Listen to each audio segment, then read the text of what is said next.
अंबुज आनंद। यहाँ राधे राधे महाराज जी।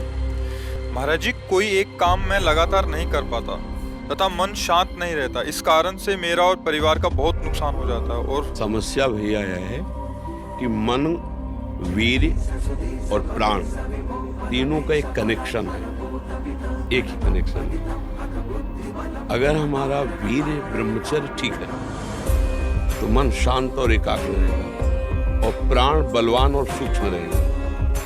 अगर वीर कमजोर हो गया तो मन चंचल अशांत और प्राण स्थूल और बलहीन हो जाएगा, स्थूल, सूक्ष्म नहीं होगा। अब हमको मेन पॉइंट पर सुधार करना है, चाहे गृहस्थ चाहे विरक्त। गृहस्थ के लिए भी एक संयम से बर्ताव करने के लिए कहा गया, और अगर जब तक ब्याह नहीं हुआ तब तक तो और संयम से रहना ही चाहिए। अगर हम लोग वीर का महत्व समझने लगे, ब्रह्मचर्य का, तो हमारा जीवन काफी संकटों से निवृत्त हो सकता है।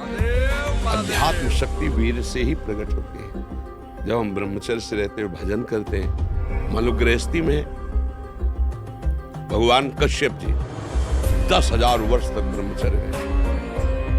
फिर उन्होंने माता विनता की गर्भ में, जानते कौन पैदा? भगवान गरुड़ जी पैदा। कितने बलशाली भगवान के वाहन, पूरे विश्व ब्रह्मांड को अपने एक पंखे में रख के उड़ सकते हैं। 10,000 वर्ष भजन किया, गरुड़ जी पैदा। अगर गृहस्थी में भी है, संयम से रहकर भजन करके फिर बुद्धिमान, ज्ञानवान, बलवान बालक पैदा होगा। मुझे लगता है ब्रह्मचर्य की तरफ से हमारे समाज की दृष्टि हटती चली जा रही है। मनोरंजन के भाव में वो ब्रह्मचर्य, इसलिए हमारा मानना शांत। बोलो अब इस समय आप यौवन अवस्था में, इस समय तो उत्साह रग रग में रहता है, नहीं, चेतना रग रग में रहती है। हम नए बच्चों को देखते हैं उत्साहहीन, मतलब जैसे डिप्रेशन में, चेहरा देखकर ऐसा लगता है जैसे परेशान हो। क्यों परेशान हो? क्योंकि आंतरिक जो शक्ति सपोर्ट करने वाली है, अब मन जिस विचार में फंसा देता है, वो बिना मतलब फंसाए, कोई भय नहीं, वो भय दे रहा है। कोई शोक का कारण नहीं, वो शोक दे रहा है, चिंता दे रहा है। किसी भी कार्य को करो, इतना संशय पैदा कर रहा है, पता नहीं काम सफल होगा कि नहीं सफल होगा, कहीं ऐसा तो नहीं हो जाएगा, कहीं ऐसा तो, वो अशांत रहता है। और जब ब्रह्मचर्य, ऐसा कैसे हो सकता है? बल है ना, अध्यात्म बल, शारीरिक बल की बात नहीं कहते, ऐसा कैसे हो सकता है? यदि एक बार ऐसा हुआ तो 1000 बार मैं प्रयास करूंगा और इस पर विजय। वो मतलब जिद्दी स्वभाव, एक निष्ठा उसी से आती है, उसी से। ये जो संत महात्मा बड़े बड़े कष्टों को रौंद करके वो मेन पावर है। और हम लोग उससे, प्राण हमारे स्थूल हो गए, वासनात्मक, मन हमारा चंचल अशांत हो गया। क्यों? क्योंकि हमारा ब्रह्मचर्य ठीक नहीं है। अब उस पर किसी की दृष्टि नहीं जाती।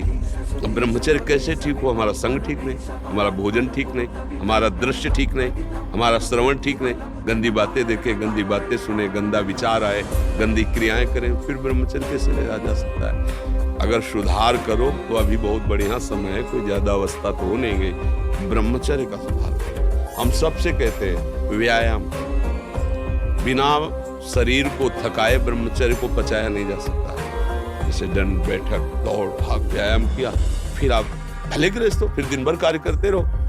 30 मिनट तो पूरे शरीर को ऐसा व्यायाम में रखो, पसीना पसीना हो जाए। अब 8-10 बजे तक सो रहे तो व्यायाम कब करें? 4 बजे उठ के नहा धो करके घंटा आध घंटा दंड बैठक मारे तो आप देखो आपका जीवन प्रकाशित होने लगे। ये नहीं कहते कि बाबा जी, गृहस्थी में भी, गृहस्थी जीवन कोई साधारण इतना बड़ा बोझा लाद के चलना है परिवार का। शरीर स्वस्थ नहीं, विचार ठीक नहीं तो क्या है?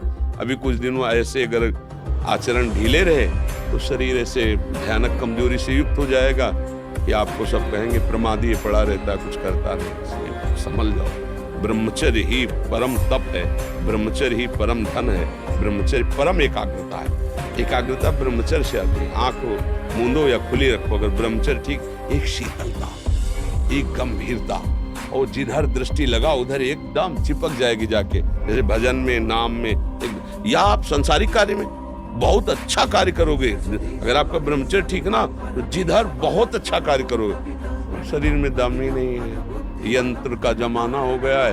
पहले खेती जोतते थे ना किसान, एक फार वाला होता था और पूरे खेत को उसी से जोतला है, बलवान।